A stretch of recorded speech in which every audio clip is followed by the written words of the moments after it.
Assalamualaikum warahmatullahi wabarakatuh. Hai teman-teman, kami dari kelompok 3 yang beranggotakan Euniko, Imam, Mas Rifa, dan Reni yang akan mempresentasikan etika lingkungan hidup bagi kelangsungan bisnis. Next, apa itu etika bisnis? Ada yang tahu? Pasti belum tahu ya? Oke, next. Etika bisnis. Secara sederhana, yang dimaksud dengan etika bisnis adalah cara-cara untuk melakukan kegiatan bisnis yang mencangkup seluruh aspek yang berkaitan dengan individu, perusahaan, industri, dan juga masyarakat. Semua keterkaitan ini mencangkup bagaimana kita menjalankan bisnis secara adil, sesuai hukum yang berlaku, tidak tergantung pada kedudukan individu ataupun perusahaan di masyarakat. Menurut Velasquez tahun 2002, etika bisnis merupakan studi yang dikhususkan mengenai moral yang benar dan salah. Studi ini berkonsentrasi pada standar moral sebagaimana diterapkan dalam kebijakan institusi dan perilaku bisnis. Next. Pengertian etika bisnis menurut para ahli. Menurut Muslik tahun 2004 nomor 9, etika bisnis adalah suatu pengetahuan tentang tata cara ideal, pengaturan dan pengelolaan bisnis yang memperhatikan norma dan moralitas yang berlaku secara universal. Menurut Sumarni tahun 1998 nomor 21, etika bisnis ini terkait dengan masalah penilaian terhadap kegiatan dan perilaku bisnis yang mengacu pada kebenaran atau kejujuran berusaha. Oke, next. Baik, selanjutnya adalah hubungan bisnis dan lingkungan. Bisnis merupakan kegiatan yang berhubungan dan berkepentingan dengan lingkungan. Dengan kata lain, bisnis merupakan kegiatan pengelolaan sumber-sumber ekonomi yang disediakan oleh lingkungan. Di samping itu, bisnis tidak terlepas dengan adanya faktor-faktor lingkungan yang mendukung maupun yang menghambat atas tujuan yang ingin dicapai bisnis. Oleh karena itu, interaksi antara bisnis dan lingkungannya atau sebaliknya menjadi tema pencermatan yang cukup penting dan sangat urgent bagi kegiatan bisnis terhadap masyarakat, hingga eksistensi bisnis layak diterima atau memberikan pengaruh tertentu yang positif atau negatif terhadap lingkungan.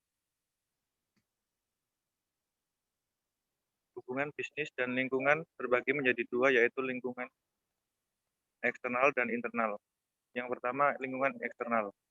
Lingkungan eksternal adalah semua faktor atau pihak-pihak atau variabel dinamis yang berada di luar bisnis atau perusahaan. Unsur-unsur lingkungan eksternal. Yang pertama, unsur hukum yang berlaku di masyarakat. Unsur budaya atau kultur di masyarakat. Unsur agama atau kepercayaan.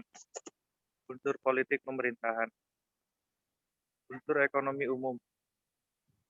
Unsur sosial atau masyarakat. Unsur geografik, dan yang terakhir unsur pendidikan.